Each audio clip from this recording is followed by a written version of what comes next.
The Youngest Marcher, the story of Audrey Faye Hendricks, a young civil rights activist, by Cynthia Levinson, illustrated by Vanessa Brantley Newton.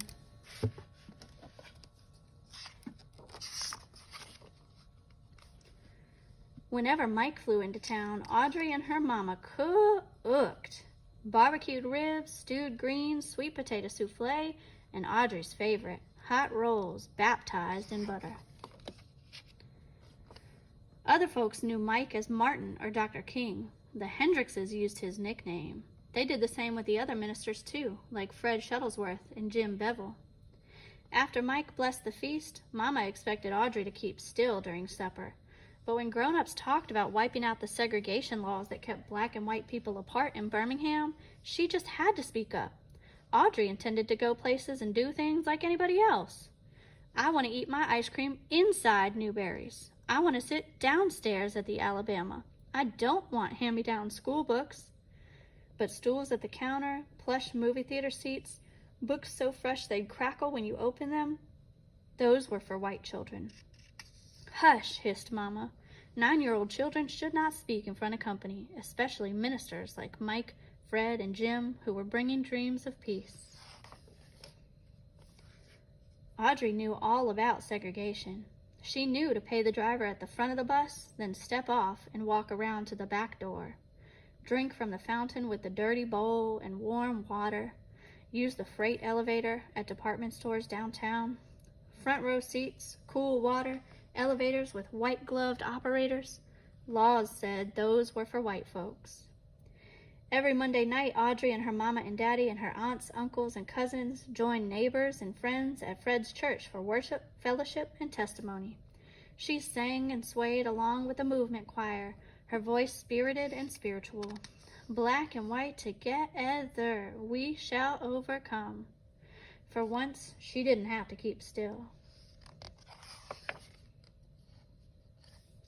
Then came testimonies. White store owners won't hire me. Ku Kluxers chased me. Policemen called me names. The hateful stories made Audrey squirm. She tried to tell her mama, "That's not right." Shh. How could Mama expect her to hush? She had to make things right. But what could she do? When Mike visited Fred's church, thousands of people crowded around her to hear him preach. In a voice as taut as steel cables, as smooth as glass, he intoned, "Segregation is morally wrong and sinful." That's true. Fired up, Audrey sat taller. "An unjust law is no law at all," he proclaimed. Audrey had listened to Mike explain his plan at her supper table and knew what he meant. If a law is unjust, disobey it. Sit down inside Newberry's. Picket those white stores. March to protest those unfair laws. Why, even marching was against the law. Then get arrested. "Fill the jails," Mike exclaimed. "Fill Birmingham's jails so full that policemen can't squeeze one more person. Pack cells so tight that police will have to quit arresting people for demanding their rights." Audrey just knew Mike's plan would work. She twisted in her pew to see which grown-ups would walk down the aisle, volunteer for jail. But they mostly stayed put, eyes staring at their feet, hands on their knees. Feet, hands, and knees didn't move.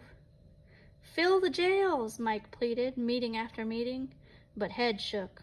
All around her, Audrey heard, "No, best not break those segregation laws. Boss man will fire me. Landlord will evict me. Policeman will beat me." If nobody protested, Mike's plan would fail. Police could keep arresting anyone, anytime, for anything, forever. Audrey would never be able to go to places and do things like everybody else. One night, Jim announced a new idea.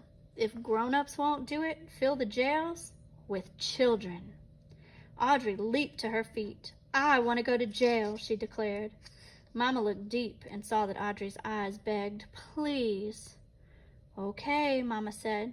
Audrey strutted down that aisle. She was going to jail. 2 mornings later, she put on a fresh-pressed pinafore and shiny Mary Janes with turned-down socks. Protesters got to look nice.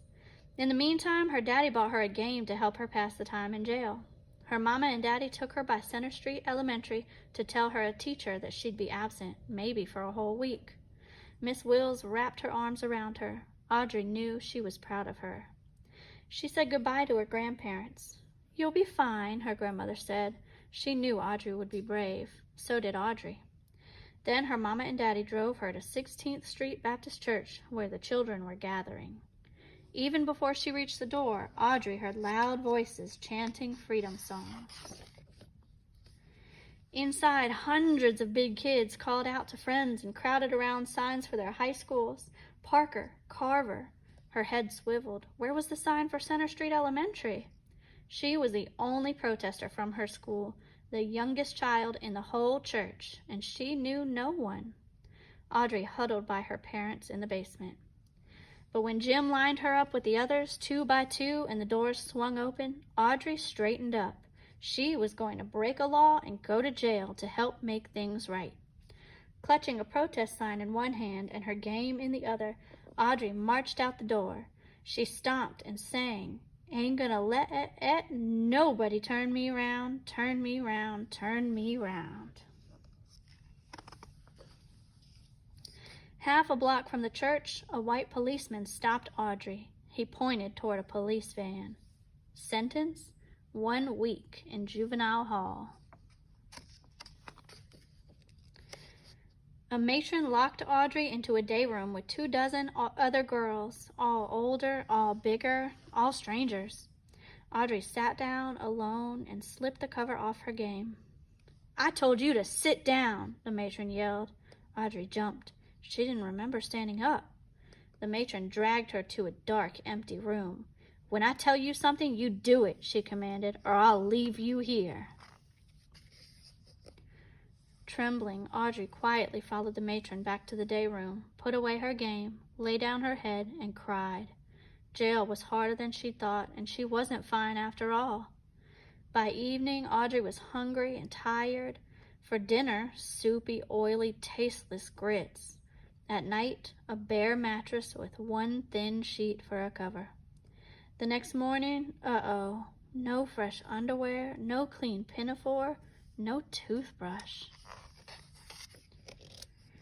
Audrey and her cellmates were let outdoors into an empty concrete pen surrounded by high prison walls. The older girls talked together.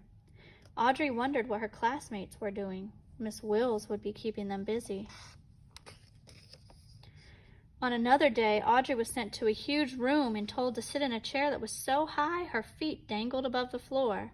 4 white men glared at her. She'd never talked to a white man before. "Are you against America?" one demanded to know.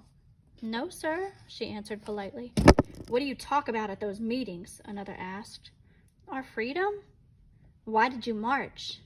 "To go to places and do things like anybody else." What was wrong with that? Every mealtime, Audrey stared at greasy grits. She could barely spoon them into her mouth, let alone swallow them. Every night, the cot's wire springs jabbed. Every morning, she had nothing to do but sit alone with her game. In the afternoons, though, more kids crowded into the day room. Some days, many of them arrived sopping wet. A girl explained that firemen aimed powerful hoses at the children. Surging water spun them off their feet and down the street. They got up and kept marching anyway, until they too were sent to jail. By Audrey's 5th day in detention, the police couldn't squeeze in one more person. "We filled up all the rooms! We filled up all the rooms!" Audrey practically jumped up and down. She was so proud. "We filled up all the rooms." Watching television in the day room, she saw black people stroll straight into stores and restaurants like they belonged there. No one else could be sent to jail. Everything had changed. After 7 days, Audrey went home. Her mama and daddy wrapped their arms tight around her, washed the jail off her, and for dinner, hot rolls baptized in butter. 2 months later, the city of Birmingham wiped segregation laws clean off the books. Audrey licked her spoon clean at Newberry's counter just like everybody else. black and white together like we belong.